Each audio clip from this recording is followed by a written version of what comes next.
బుల్లెట్ల news లో ఫైర్ల ఇదే YK 47 నేను మీ రాజ్. పార్లమెంట్ లో కాంగ్రెస్ ఎంపీల నిరసన నుంచి ఇకపై ఇంద్రకిలాద్రి అన్ని సేవలు దర్శన టికెట్లు ఆన్లైన్ వరకు. లక్నో T20 టికెట్ల డబ్బు రిఫండ్ చేస్తున్న యూపీసీఏ నుంచి బీహార్ సీఎం కు షాక్ ఇస్తున్న గ్యాంగ్స్టర్ బెదిరింపుల వరకు అప్డేట్స్ తో ఈ రోజు వైకే 47 రెడీ. సీఎం చంద్రబాబు ఆధ్వర్యంలో రాష్ట్రం మరింత అభివృద్ధి వైపు అడుగులు వేయాలని శ్రీవారిని ప్రార్థించినట్లు మంత్రి నారాయణ తెలిపారు. అంతకుముందు తిరుమల శ్రీవారిని వీఐపీ బ్రేక్ సమయంలో మంత్రి దర్శించుకున్నారు. వీరికి ఆలయ అధికారులు స్వాగతం పలికి దర్శన ఏర్పాట్లు చేశారు. రంగనాయకుల మండపంలో అర్చకులు వేదాశీర్వచనం అందించగా అధికారులు పట్టు వస్త్రంతో సత్కరించి స్వామివారి తీర్థ ప్రసాదాలు అందజేశారు.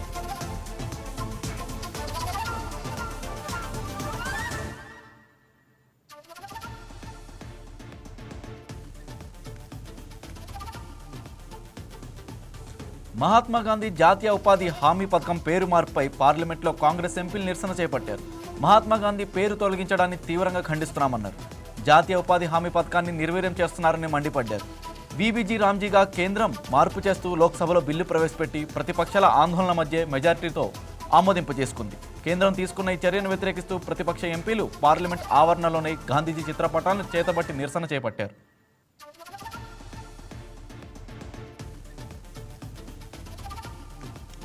రాజధాని అమరావతి అభివృద్ధి కోసం మరో కొత్త వ్యవస్థను ప్రభుత్వం ఏర్పాటు చేసింది.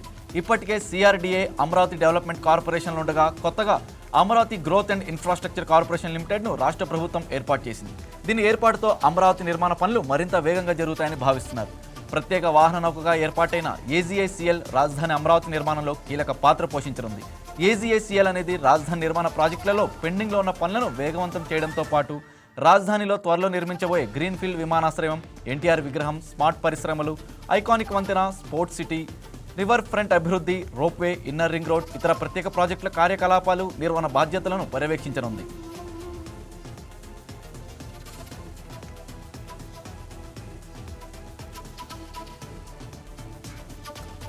అమరావతిలో మండిపల్లి రాంప్రసాద్ రెడ్డిని కోవూరు ఎమ్మెల్యే వేమిరెడ్డి ప్రశాంత్ రెడ్డి మర్యాదపూర్వకంగా కలిశారు. కోవూరు నియోజకవర్గంలో క్రీడా మౌలిక వస్తుల అభివృద్ధి లక్ష్యంగా ఉన్న అంశాలపై వినతి పత్రం అందజేశారు.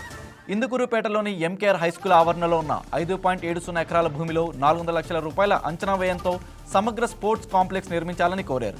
ఎన్టీఆర్ క్రీడా వికాస కేంద్రం, కొడవలూరులోని ఏపీటీడబ్ల్యూసీఆర్ ఐఏఎస్ పాఠశాలలో స్టేడియం, ఆట మైదానాల నిర్మాణ పనులను త్వరితగతిన పూర్తి చేయాలని కోరారు.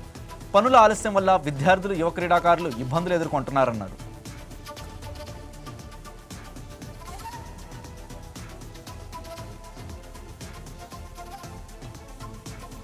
జనసేన సిద్ధాంతాల పట్ల నిబద్ధత ఉన్నవారే పార్టీలో పనిచేయాలని, తాత్కాలిక ప్రయోజనాలను ఆశించవద్దని ఎమ్మెల్యే బొలిశెట్టి శ్రీనివాస్ అన్నారు. పశ్చిమ గోదావరి జిల్లా తాడేపల్లిగూడ మండలం మెట్ట ఉప్పరగూడెం గ్రామానికి చెందిన బహుజనపేట అంబేద్కర్ యూత్ సభ్యులు, వైసీపీ కార్యకర్తలు 60 మంది జనసేనలో చేరారు. ఎమ్మెల్యే క్యాంపు కార్యాలయంలో వారికి కండువా కప్పి పార్టీలోకి సాదరంగా ఆహ్వానించారు. డిప్యూటీ సీఎం పవన్ సిద్ధాంతాలు నచ్చి పార్టీలో చేరడం అభినందనీయమని తెలిపారు. పార్టీ బలోపేతానికి ప్రతి ఒక్కరూ కృషి చేయాలని ఎమ్మెల్యే పిలుపునిచ్చారు.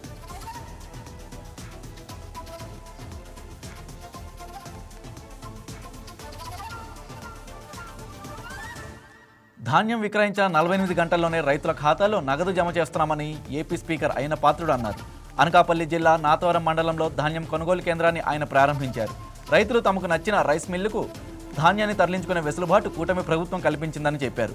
దళారుల ప్రమేయం లేకుండా వాట్సాప్ ద్వారా స్లాట్ బుక్ చేసుకోవచ్చని, రైతుల కోసం నాతవరం మండలంలో 44 ట్రాక్టర్లు, 60,000 గోనె సంచులు సిద్ధం చేసినట్లు స్పీకర్ అయిన పాత్రుడు తెలిపారు.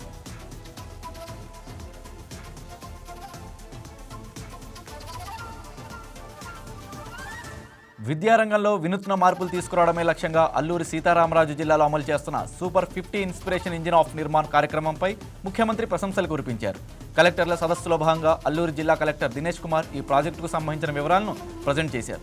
90,000 మంది విద్యార్థులకు లబ్ధి, 10వ తరగతి విద్యార్థుల నైపుణ్యాలను మెరుగుపరచడానికి మెంటారింగ్ పద్ధతిని కలెక్టర్ దినేష్ కుమార్ ప్రవేశపెట్టారు. ముఖ్యంగా గిరిజన ప్రాంతాల్లోని ఆశ్రమ పాఠశాలలో టీచింగ్ ఎట్ రైట్ లెవెల్ అనే విధానంతో నిర్మాణ కార్యక్రమానికి రూపకల్పన చేశారు. టెక్నాలజీని ఉపయోగించుకుంటూ సరికొత్త ఆలోచనలతో ప్రజలకు మెరుగైన సేవలు అందించాలని సీఎం చంద్రబాబు కలెక్టర్లకు సూచించారు.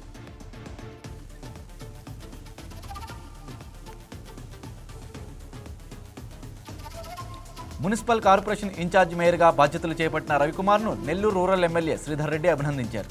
రాబోయే కార్పొరేషన్ ఎన్నికల్లో 100% గెలిచేలా పనిచేస్తామని ఎమ్మెల్యే కోటంరెడ్డి శ్రీధర్ రెడ్డి ధీమా వ్యక్తం చేశారు. సంఖ్యాబలం ఉండడంతో మేయర్ స్రవంతిపై అవిశ్వాస తీర్మానం పెట్టామని, ఆ తర్వాత స్రవంతి రాజీనామా చేశారని, రాజీనామాను ప్రభుత్వం ఆమోదించిందని తెలిపారు. నూతన మేయర్ వచ్చే వరకు ఇన్ఛార్జి మేయర్గా రూప్కుమార్ యాదవ్ ఉంటారని, ఆయన కార్పొరేషన్ను అన్ని విధాలుగా అభివృద్ధి చేయాలని కోరారు.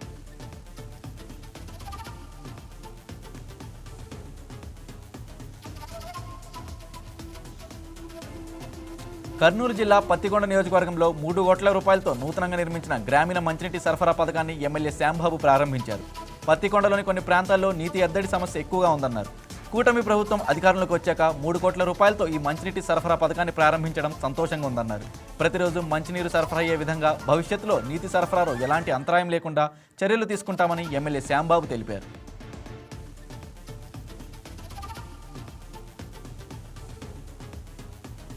పార్వతీపురం మన్యం జిల్లా పాలకొండ నియోజకవర్గ టీడీపీ ఇన్ఛార్జ్ పడాల భూదేవి ఆధ్వర్యంలో కేంద్ర మంత్రి రామ్మోహన్ నాయుడు జన్మదిన వేడుకలు ఘనంగా నిర్వహించారు.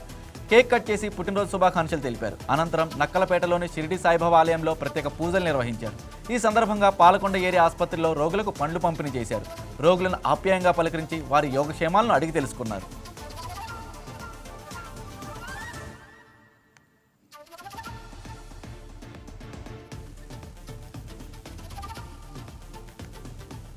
కేంద్ర మంత్రి రామ్మోహన్ నాయుడుకు శ్రీకాకుళం ఎమ్మెల్యే గోండు శంకర్ పుట్టినరోజు శుభాకాంక్షలు తెలిపారు.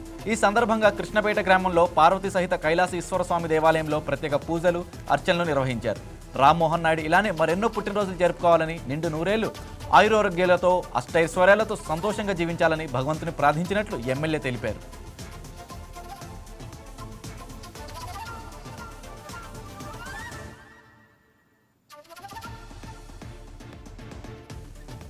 తిరుమల శ్రీవారిని MLA Bonda Umamaheswararao, producer AM Ratnam దర్శించుకున్నారు.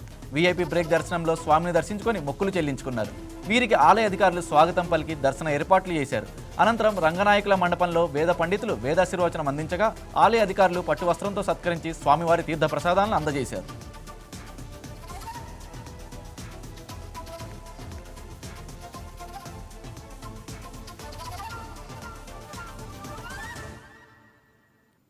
ప్రముఖ ఆలయాలకు భక్తుల రద్దీ పెరుగుతున్న నేపథ్యంలో ప్రభుత్వం కీలక నిర్ణయం తీసుకుంది. రద్దీ ఆలయాల్లో అర్జిత టికెట్లు, వసతి గదుల బుకింగ్ కోసం భక్తులు ఇబ్బందులకు చెక్ పెడుతూ ఏపీ టెంపుల్స్ యాప్ను అందుబాటులోకి తీసుకొచ్చినట్లు నంద్యాల జిల్లా శ్రీశైలం దేవస్థానం ఈవో శ్రీనివాసరావు తెలిపారు. ఈ యాప్ ద్వారా ప్రసాదం సైతం పొందవచ్చని, అలాగే కానుకలు, విరాళాలు కూడా ఇవ్వచ్చని చెప్పారు. ఈ మేరకు మొబైల్ యాప్ ద్వారా దర్శన సదుపాయాన్ని దేవాదాయ శాఖ కల్పిస్తోందని ఈవో శ్రీనివాసరావు వెల్లడించారు.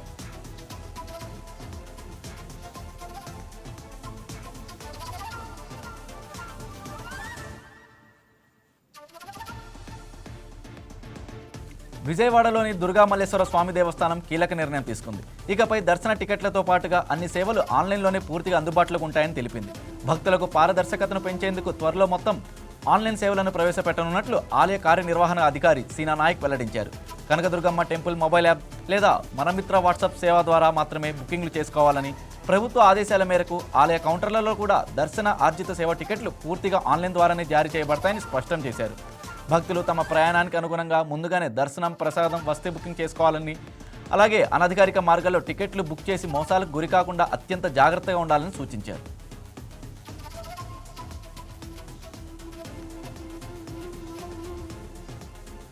నంద్యాల జిల్లా డోన్ పట్టణంలో ప్రభుత్వ వైద్య కళాశాలను పీపీపీ విధానంలో ఏర్పాటు చేయడాన్ని వ్యతిరేకిస్తూ సిపిఐ ఆందోళన చేపట్టింది. ప్రైవేట్ సంస్థలకు అప్పగించేందుకు రాష్ట్ర ప్రభుత్వం తీసుకునే నిర్ణయాన్ని వెంటనే వెనక్కి తీసుకోవాలని సిపిఐ నేతలు డిమాండ్ చేశారు. ఈ మేరకు ఆర్డీఓ కార్యాలయం ఎదుట నిరసన చేపట్టారు. ప్రభుత్వ వైద్య కళాశాలల ప్రైవేటీకరణ వల్ల పేద, మధ్యతరగతి విద్యార్థులు వైద్య విద్యకు దూరమవుతారని సిపిఐ నేతలు ఆందోళన వ్యక్తం చేశారు.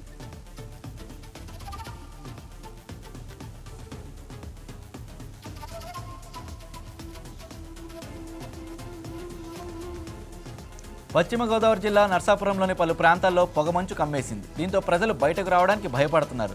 దట్టమైన పొగమంచు రోడ్లపై కమ్ముకుపోవడంతో వాహనదారులు తీవ్ర ఇబ్బందులు ఎదుర్కొంటున్నారు. కొన్ని ప్రాంతాల్లో కేవలం 30 మీటర్ల వరకు మాత్రమే కనిపించడంతో ప్రమాదాలు జరిగే అవకాశాలు ఎక్కువగా కనిపిస్తున్నాయి.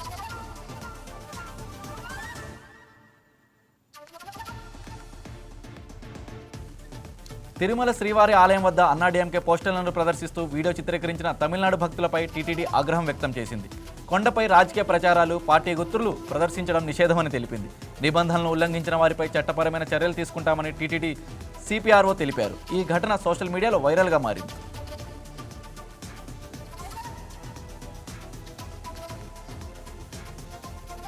అనకాపల్లి జిల్లా పాయకరావుపేట నియోజకవర్గంలో 13 ప్రభుత్వ హైస్కూల్స్ విద్యార్థులకు సైన్స్పై నైపుణ్యత వెలికి తీసే విధంగా సైన్స్ ఫేర్ ఎగ్జిబిషన్ను నిర్వహించారు. ఈ సందర్భంగా విద్యార్థులు ఎగ్జిబిషన్లతో తమ నైపుణ్యంతో ఆకట్టుకున్నారు. ప్రదర్శనానంతరం విద్యార్థులు కనబరిచిన ప్రతిభను నాయకులు, ఉపాధ్యాయులు తిలకించి వారిని ప్రశంసించారు.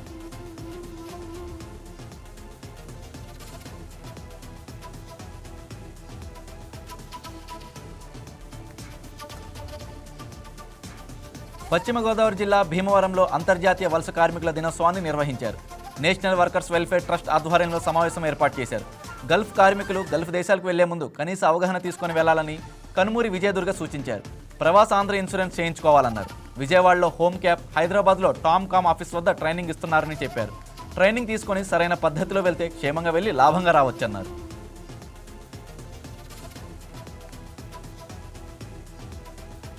స్వర్గీయ ఎన్టీఆర్ వీరాభిమాని టీటీడీ మాజీ పాలక మండలి సభ్యుడు రామచంద్రరాజు బుధవారం తెల్లవారుజామున మృతి చెందారు. గత కొంతకాలంగా అనారోగ్యంతో బాధపడుతున్న ఆయన తిరుమలలో తుదిశ్వాస విడిచారు. ఇవాళ తిరుమలలో జరిగిన ఎన్టీఆర్ రాజు అంత్యక్రియల్లో నందమూరి కుటుంబ సభ్యులు పాల్గొన్నారు. ఎన్టీఆర్ రాజు మృతి పట్ల నందమూరి కుటుంబ సభ్యులు ప్రగాఢ సానుభూతి తెలిపారు. ఎన్టీఆర్ రాజు భౌతిక కాయానికి నందమూరి రామకృష్ణ ఘన నివాళులు అర్పించారు. వరుసగా 2 సార్లు టీటీడీ బోర్డు సభ్యుడిగా నియమితులైన రామచంద్రరాజు ఆత్మకు శాంతి కలగాలని, కుటుంబ సభ్యులకు మనోధైర్యం కల్పించాలని మా కుటుంబం తరపున భగవంతుడిని ప్రార్థిస్తున్నట్లు తెలిపారు.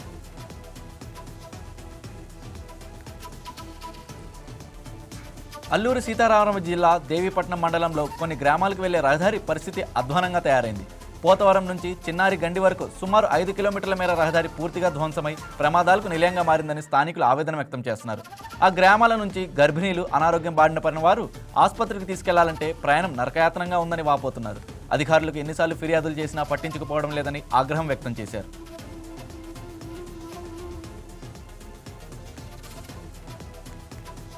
పశ్చిమ గోదావరి జిల్లా పాలకొల్లులోని మేడ్ యునైటెడ్ హాస్పిటల్ యాజమాన్యం ప్రజల ఆరోగ్యానికి భరోసా కల్పించే దిశగా కీలక నిర్ణయం తీసుకుంది. 999 రూపాయలకే మెడ్ పాస్ను ప్రవేశపెట్టినట్లు హాస్పిటల్ యాజమాన్యం వెల్లడించింది. ఈ మెడ్ పాస్ ద్వారా కుటుంబంలోని నలుగురికి ఉచిత డయాగ్నోస్టిక్ ల్యాబ్ టెస్టులు, అలాగే మందులపై 20% రాయితీ అందుబాటులో ఉంటుందని తెలిపారు. ఒక మెడ్ పాస్ 1 సంవత్సరం పాటు చెల్లుబాటు అవుతుందని స్పష్టం చేశారు. కార్పొరేట్ వైద్యం పాలకొల్లుకు రావడం శుభపరిణామని ఆర్డీఓ దాసరాజ్ అన్నారు. సామాన్య ప్రజలకు తక్కువ ధరకే మెరుగైన కార్పొరేట్ వైద్య సేవలు అందుబాటులోకి రావడం ఆనందదాయకమన్నారు.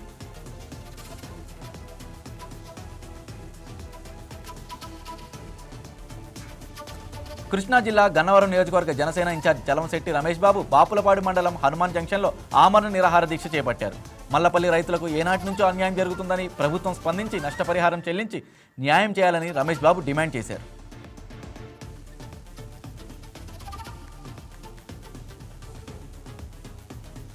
శ్రీ సత్యసాయి జిల్లా సోమందేపల్లి మండలం చాలకూరు, మరకుంటపల్లి గ్రామాల మధ్య రోడ్డుపై చిరుత సంచారం కలకలం రేపింది. కారులో వెళ్తున్న కొందరికి రోడ్డుపై చిరుత కనిపించడంతో తమ మొబైల్స్లో బంధించారు. ఈ వార్త తెలియడంతో ఆయా గ్రామాల ప్రజలు, రైతులు భయాందోళనకు గురయ్యారు. గత 3 రోజుల క్రితమే జేఏసీ కాలనీలోని 3 పొటేళ్లను చిరుత చంపిందని స్థానికులు చెబుతున్నారు. అటవీ అధికారులు వెంటనే చిరుతను బంధించి తమకు రక్షణ కల్పించాలని గ్రామస్తులు వేడుకుంటున్నారు.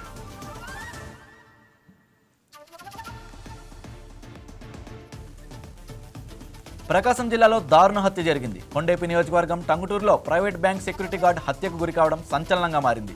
స్థానికులు పోలీసులకు సమాచారం ఇవ్వడంతో సంఘటన స్థలానికి చేరుకున్న పోలీసులు కేసు నమోదు చేసి దర్యాప్తు చేపట్టారు. తలపై బలమైన ఆయుధంతో కొట్టి హతమార్చినట్లు భావిస్తున్నామని డీఎస్పీ రాయపాటి శ్రీనివాసరావు తెలిపారు.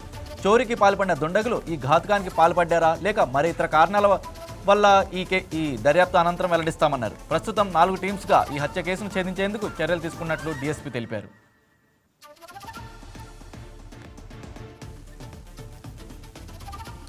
ఎన్టీఆర్ జిల్లా జగ్గయ్యపేటలో దారుణం చోటు చేసుకుంది. మహమ్మద్ ఇబ్రహీం అనే వ్యక్తిని గుర్తు తెలియని వ్యక్తి పీకకోసి హత్యాయత్నం చేశాడు. స్థానికులు గమనించి అతన్ని ప్రభుత్వ ఆసుపత్రికి తరలించారు. మెరుగైన వైద్యం కోసం విజయవాడ ఆసుపత్రికి తరలించాలని సూచించారు. ఈ ఘటనపై కేసు నమోదు చేసుకున్న పోలీసులు దర్యాప్తు చేపట్టారు.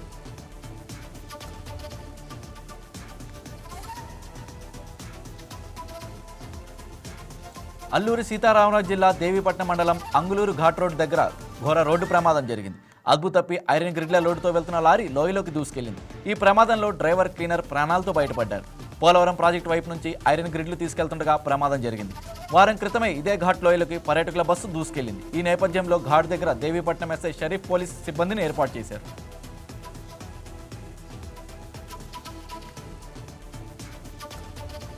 పల్నాడు జిల్లా పెద్దకూరపాడు మండలంలోని పలు గ్రామాల్లో కుక్కలు చర్మ సంబంధిత వ్యాధులతో బాధపడుతున్నాయి. శరీరమంతా మచ్చలు, దురదలతో విలవిలలాడిపోతున్నాయి.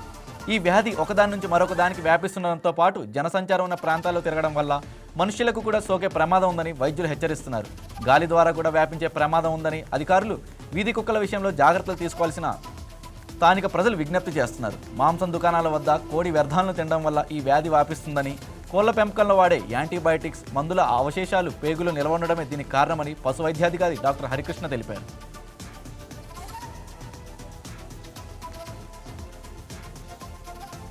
తిరుమల శ్రీవారిని నిర్మాత దిల్రాజు కుటుంబం సమేతంగా దర్శించుకున్నారు. వీఐపీ బ్రేక్ దర్శనంలో స్వామిని దర్శించుకుని మొక్కులు చెల్లించుకున్నారు. వీరికి ఆలయ అధికారులు స్వాగతం పలికి దర్శన ఏర్పాట్లు చేశారు. అనంతరం రంగనాయకుల మండపంలో వేద పండితులు వేదాశీర్వచనం అందించగా ఆలయ అధికారులు పట్టు వస్త్రంతో సత్కరించి స్వామివారి తీర్థ ప్రసాదాలు అందజేశారు.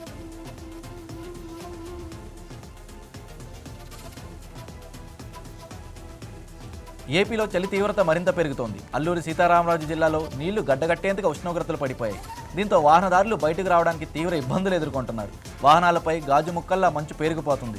అరకులో 3 డిగ్రీల అత్యల్ప ఉష్ణోగ్రతలు నమోదవగా మినుములూరులో 3.3, లంబసింగిలో 3.4, పాడేరులో 6.6, చింతపల్లిలో 7.5 డిగ్రీల ఉష్ణోగ్రతలు నమోదయ్యాయి.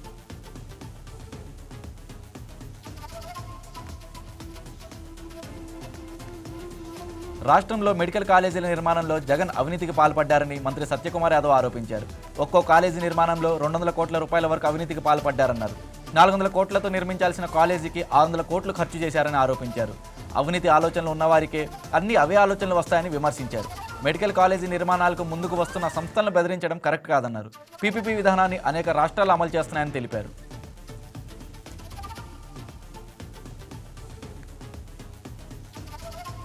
రాష్ట్ర రైతులకు మేలు చేసే కీలక నిర్ణయంగా పప్పు దినుసుల కొనుగోలుకు కేంద్ర ప్రభుత్వం ఆమోదం తెలిపింది. ఈ నిర్ణయంతో రాష్ట్రంలోని పప్పు రైతులకు గిట్టుబాటు ధర లభించనుండగా వారి ఆదాయం పెరిగే అవకాశాలు మెరుగుపడ్డాయి. రాష్ట్ర వ్యవసాయ శాఖ మంత్రి కింజరాపు అచ్చెన్నాయుడు నిరంతర కృషి, కేంద్ర ప్రభుత్వంతో చేసిన సమన్వయ ప్రయత్నాల ఫలితంగా ఖరీఫ్ 2025-26 సీజన్కు సంబంధించి పప్పు దినుసుల కొనుగోలుకు కేంద్ర ప్రభుత్వం కీలక నిర్ణయం తీసుకుందని కేంద్ర మంత్రి శివరాజ్ సింగ్ చౌహాన్ మంత్రి అచ్చెన్నాయుడికి రాసిన లేఖ ద్వారా స్పష్టం చేశారు. మంత్రి అచ్చెన్నాయుడు కేంద్రానికి పంపిన లేఖ ఆధారంగా ప్రైస్ సపోర్ట్ స్కీమ్ కింద ఆంధ్రప్రదేశ్ రాష్ట్రంలో కనీస మద్దతు ధర వద్ద 1,16,690 మెట్రిక్ టన్నుల కందులు, 903 మెట్రిక్ టన్నుల పెసలు, 28,440 మెట్రిక్ టన్నుల మినుములు కొనుగోలుకు కేంద్ర ప్రభుత్వం ఆమోదం తెలిపినట్లు కేంద్ర మంత్రి శివరాజ్ లేఖలో తెలిపారు.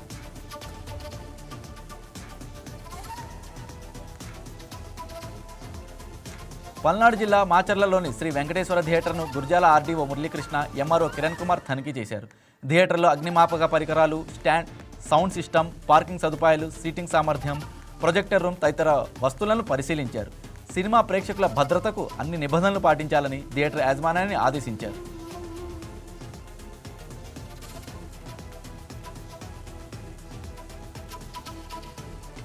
గుంటూరు జిల్లా సత్తెనపల్లి నియోజకవర్గం నకరికల్లు మండలంలోని అన్నపూర్ణ సమేత కాశీ విశ్వేశ్వర స్వామి దేవస్థానంలో ప్రత్యేక పూజలు నిర్వహించారు.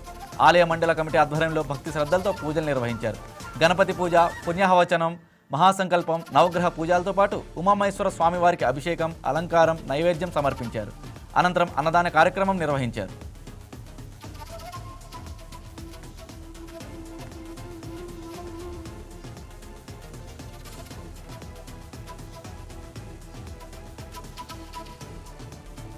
కాకినాడ జిల్లా BC welfare deputy director Lalli ఏసీబీకి పట్టుబడ్డారు. కోనసీమ జిల్లా కాట్రేనికోన మండలం అడవిపేట గ్రామానికి చెందిన ఓ వ్యక్తి తన తల్లికి పెన్షన్ నిమిత్తం బీసీ వెల్ఫేర్ని సంప్రదించగా 25,000 రూపాయలు లంచం ఇవ్వాలని డిమాండ్ చేశాడు. అదేవిధంగా తనకు కార్మిక అమ్మకాల్లో ఉద్యోగం కోసం దరఖాస్తు చేసేందుకు ₹1,00,000 డిమాండ్ చేయడంతో బాధితుడు ఏసీబీ అధికారులను ఆశ్రయించారు. లంచం తీసుకుంటుండగా ఏసీబీ అధికారులు రెడ్ హ్యాండెడ్గా అతన్ని పట్టుకున్నారు.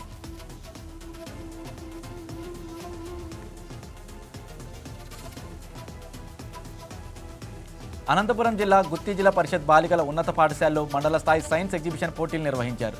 ఈ కార్యక్రమాన్ని గుత్తి ఎస్ఐ సురేష్ ప్రారంభించారు. ముందుగా విద్యార్థులు తయారు చేసిన నమూనాలను పరిశీలించారు. విద్యార్థులు సృజనాత్మక నైపుణ్యాలను ప్రోత్సహిస్తే వారు ఉన్నత శిఖరాలకు అధిరోహిస్తారన్నారు. మండల స్థాయిలో రాణించిన విద్యార్థులు జిల్లా స్థాయిలో ఈ నెల 20న అనంతపురంలో నిర్వహించే సైన్స్ ఎగ్జిబిషన్లో పాల్గొంటారని తెలిపారు.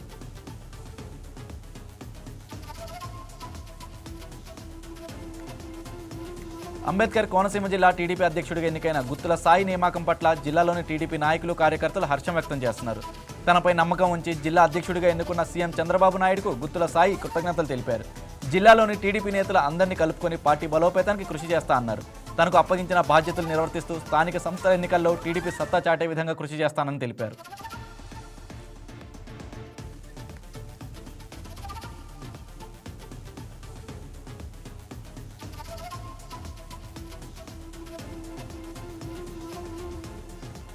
రాష్ట్ర ప్రభుత్వం పీపీపీ విధానంలో మెడికల్ కాలేజీల ఏర్పాటుకు సిద్ధమవుతున్న నేపథ్యంలో దానిని ఖండిస్తూ ఆదోని నియోజకవర్గ సిపిఐ నాయకులు నిరసన చేపట్టారు.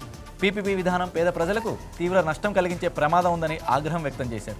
మెడికల్ కాలేజీలను ప్రైవేట్ చేతుల్లోకి అప్పగించే ప్రయత్నం జరుగుతోందని ఆరోపించారు. ప్రభుత్వ ఆసుపత్రుల్లోనే పూర్తి స్థాయిలో మెడికల్ కాలేజీలు ఏర్పాటు చేయాలని, ప్రైవేటీకరణ విధానాన్ని తక్షణమే విరమించుకోవాలని డిమాండ్ చేశారు.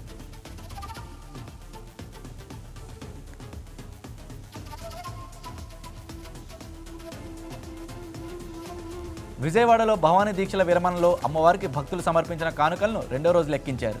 4,49,13,187 రూపాయల నగదు, 218 గ్రాముల బంగారం, 17 కేజీల 324 గ్రాముల వెండితో పాటు పలు విదేశీల కరెన్సీలను కూడా భక్తులు సమర్పించారు. USA dollars 190, Australia dollars 5, Canada dollars 25, Malaysia 23, England 5, Maldives 20, Kuwait 7, Oman 100.5 కరెన్సీలను అమ్మవారికి కానుకలుగా సమర్పించారు.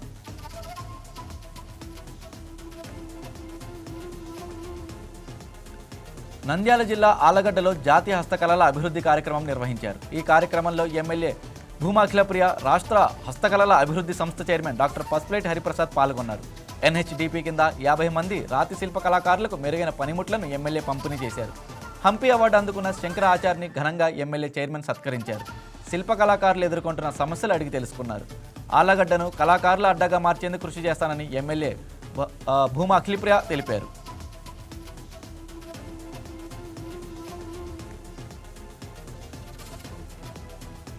రాష్ట్ర భవిష్యత్తుకు ఆదర్శంగా కలెక్టర్స్ మీటింగ్ జరిగిందని మంత్రి కొలుసు పార్థసారథి అన్నారు.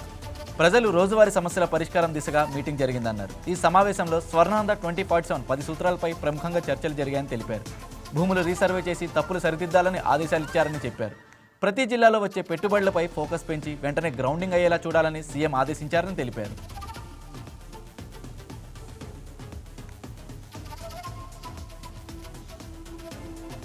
జాతీయ ఉపాధి హామీ పథకం పేరును బీబీజీ రామ్జీగా మార్చడంపై పశ్చిమ బెంగాల్ ముఖ్యమంత్రి మమతా బెనర్జీ తీవ్రంగా మండిపడ్డారు. జాతిపిత మహాత్మా గాంధీని మోదీ సర్కార్ అవమానిస్తోందన్నారు. కేంద్రం తెచ్చిన బీబీజీ రామ్జీ బిల్లును సీఎం మమత తీవ్రంగా వ్యతిరేకించారు. ఈ క్రమంలో తమ ప్రభుత్వం ఉపాధి హామీ పథకం కర్మశ్రీకి మహాత్మా గాంధీ పేరును పెట్టనున్నామని ప్రకటించారు. జాతీయ ఉపాధి హామీ పథకం కింద రాష్ట్రానికి వచ్చే నిధులను కేంద్రం అడ్డుకుంటుందని ఆరోపించారు. కర్మశ్రీ పథకం కింద 75 రోజుల పాటు పనిని కల్పిస్తున్నామన్నారు.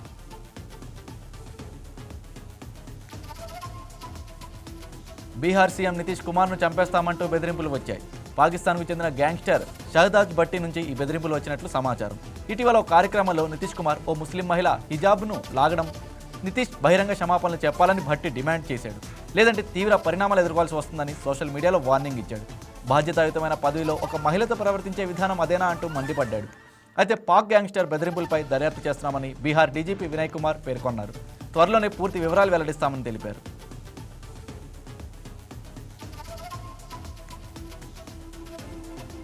భారత్ దక్షిణాఫ్రికా జట్ల మధ్య జరగాల్సిన 4వ టీ20 మ్యాచ్ దట్టమైన పొగమంచు కారణంగా రద్దయింది. లక్నోలోని ఎకానా క్రికెట్ స్టేడియంలో గురువారం రాత్రి జరగాల్సిన ఈ మ్యాచ్కు మంచు కారణంగా వెలుతురు సరిగ్గా లేకపోవడంతో అంపైర్లు ఆటను రద్దు చేస్తున్నట్లు ప్రకటించారు. ఈ నేపథ్యంలో మ్యాచ్ కోసం టికెట్లు కొనుగోలు చేసిన ప్రేక్షకులకు పూర్తి డబ్బులు తిరిగిస్తామని ఉత్తరప్రదేశ్ క్రికెట్ అసోసియేషన్ కార్యదర్శి ప్రేమ్ మనోహర్ గుప్తా స్పష్టం చేశారు. టికెట్ల రిఫండ్ ప్రక్రియ శుక్రవారం ఉదయం నుంచి ప్రారంభమవుతుందన్నారు. ఆన్లైన్లో టికెట్లు కొన్న వారికి ఆన్లైన్లోనే డబ్బులు వాపసు వస్తాయని చెప్పారు. కేవలం సర్వీస్ ఛార్జీలు మాత్రమే మినహాయించుకొని మిగతా మొత్తం రిఫండ్ చేస్తామన్నారు. ఆఫ్లైన్లో టికెట్లు కొన్న వారి కోసం ఎకానా స్టేడియంలో ప్రత్యేక కౌంటర్లు ఏర్పాటు చేస్తున్నామని వెల్లడించారు.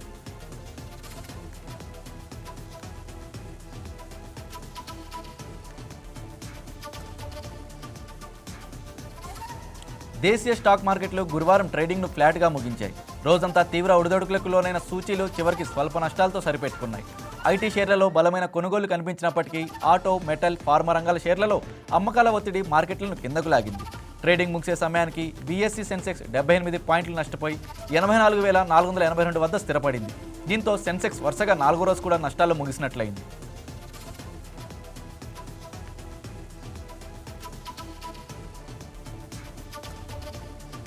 ప్రభాస్ కథానాయకుడిగా మారుతి దర్శకత్వంలో రూపొందుతున్న హారర్ థ్రిల్లర్ ది రాజాసాబ్ జనవరి 9న సంక్రాంతి కానుకగా ప్రేక్షకుల ముందుకు రానుంది. ఈ నేపథ్యంలో చిత్రబృందం ప్రచార కార్యక్రమాలను ప్రారంభించింది. సహాన పాటను విడుదల చేసింది. జనవరి 8న స్పెషల్ ప్రీమియర్స్ వేయబోతున్నట్లు నిర్మాత టీజీ విశ్వప్రసాద్ ప్రకటించారు. త్వరలోనే హైదరాబాద్ ఓపెన్ గ్రౌండ్స్లోని the Rajasaab pre release event నిర్వహిస్తామని, అందుకు సంబంధించిన తేదీని త్వరలో ప్రకటిస్తామని తెలిపారు.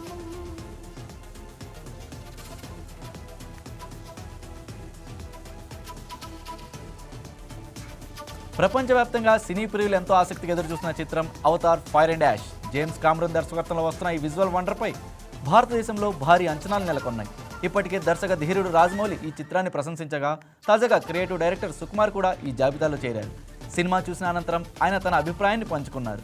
అవతార్ 3 ఒక బ్లాక్ బస్టర్ మూవీ అని సుకుమార్ కొనియాడారు. ఈ చిత్రంలో కేవలం కళ్ళు చెదిరే విజువల్స్ మాత్రమే కాకుండా ప్రేక్షకులను కట్టిపడేసే బలమైన భావోద్వేగాలు కూడా ఉన్నాయని ఆయన వివరించారు.